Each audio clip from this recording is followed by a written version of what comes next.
হলি recipe.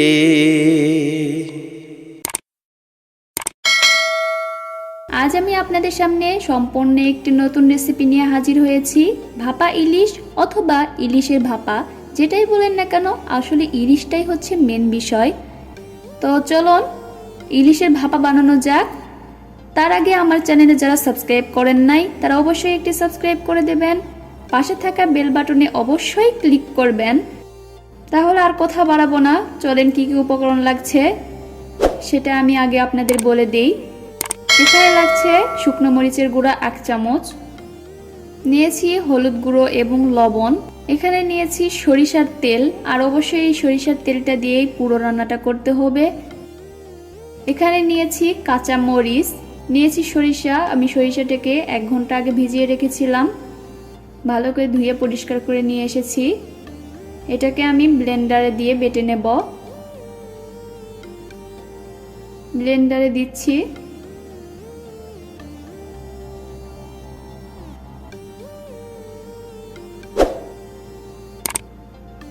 এর সাথে আমি দিয়ে দিচ্ছি কাঁচা মরিচ, যে ঝাঁসটুকু লাগে সেই ঝাঁসটুকু যেন না লাগে, এর জন্য আমি কাঁচা মরিচ দিয়ে দিচ্ছি। এখন এটাকে আমি ব্লেন্ড করে নিয়ে আপনাদের সামনে আসছি। এই যে আমি ব্লেন্ড করে নিয়ে এসেছি আপনাদের সামনে। এখন আমি ছেঁকে নেব। জাস্ট আমি রস যেটা আছে সেই রসটা আমি নেব। আপনারা চাইলে এটা না ছেঁকেই ব্যবহার করতে পারেন।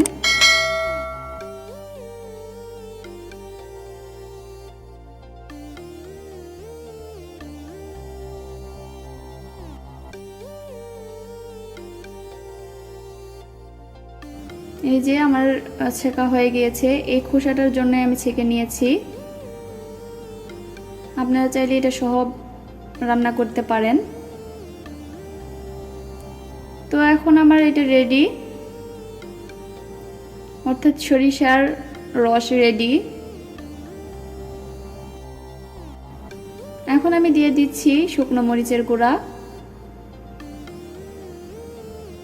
দিয়ে দিচ্ছি লবণ পরিমাণ মতো এবং হলুদ গুঁড়া, আর কাঁচা মরিচটা আমি পরে ব্যবহার করব। এখন আমি সরিষার তেল দিয়ে দিচ্ছি।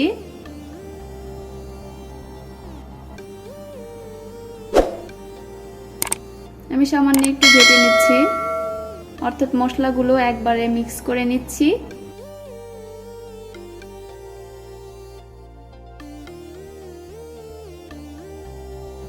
লক্ষ্য রাখতে হবে সব মশলা যেন একদম মিক্স হয়ে যায়। আমার সব মশলা রেডি। এখন আমি এটা সাইডে রেখে দিচ্ছি। আর নিয়ে নিচ্ছি ইলিশ মাছ। আমি এখানে 4 পিস ইলিশ মাছ নিয়েছি। এখানে দিয়ে দিচ্ছি হলুদ গুঁড়ো এবং লবণ। আমি হলুদ গুঁড়ো এবং লবণ দিয়ে ইলিশ মাছটাকে ভালো করে মেখে নিচ্ছি।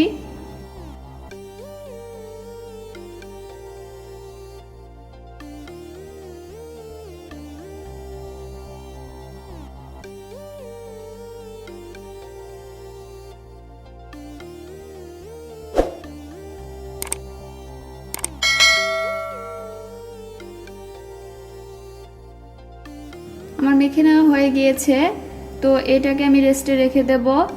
এর সাথে আমি হাঁড়ি নিয়েছি, এই হাঁড়িতে আমি ভাপ দেব। এটা রেস্টে থাকা এখন বর্তমানে, এটা রেস্টে রেখেছিলাম, ফিরেছি 5 থেকে 10 মিনিট পর। আমি প্রথমে একটু ঘেটে নিচ্ছি যে ব্যাটারটা তৈরি করেছিলাম। এর সাথে আমি ইলিশ মাছগুলো সবগুলোই দিয়ে দিচ্ছি।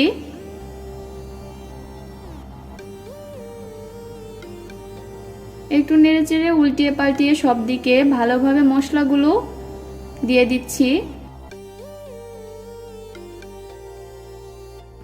বেশ কিছুক্ষণ ধরে আমি উল্টিয়ে পাল্টিয়ে মাছগুলোকে মশলার সাথে মিশিয়ে নিলাম। এখন নিয়েছি একটা টিফিন বাটি,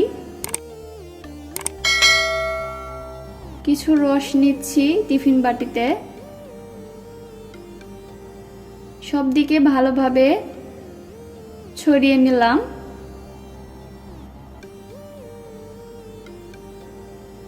এখন এক এক করে আমি মাছের পিসগুলো উঠিয়ে নিচ্ছি টিফিন বাটিতে। যদি আপনাদের কাছে টিফিন বাটি না থাকে তাহলে অবশ্যই পুডিং বানানো একটা বাটি থাকে, সেই পুডিং বানানো বাটিতে আপনারা ভাপ দিয়ে নিতে পারেন। অর্থাৎ ঢাকনাযুক্ত যে কোনো পাত্র হলেই হবে ভাপ দেওয়াটা। তো আমি 4 পিস মাছ উঠিয়ে নিলাম।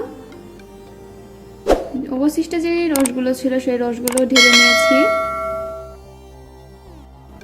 এখন আমি উপর দিয়ে দিচ্ছি কাঁচামরিচ। কাঁচামরিচটাকে আমি মুখ থেকে ভালোভাবে একটু ফেলে নিয়েছি।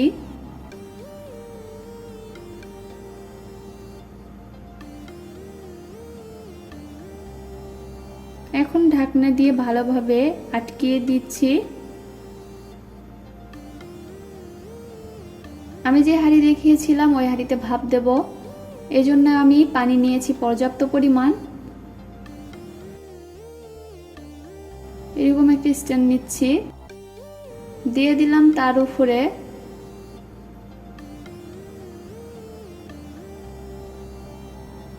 দেখতে পাচ্ছেন পানি কত দূর পর্যন্ত গিয়েছে। ঢাকনা দিয়ে ভালোভাবে ঢেকে দিয়ে আমি একদম হাই হিটে আমি রান্না করে নেব।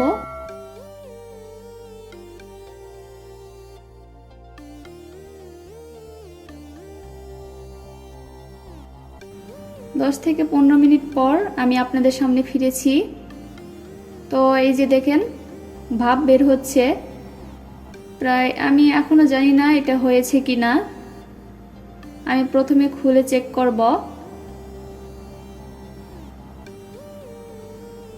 তো এই যে দেখেন আমার হয়ে গিয়েছে, তেলগুলো সব উপরে ভেসে এসেছে, অর্থাৎ এটা রেডি। তো কমপ্লিট আমার রান্না।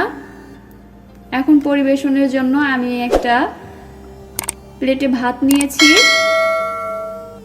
এটা জাস্ট আপনাদের অপশনাল, এটা আমি সৌন্দর্যের জন্য করেছি।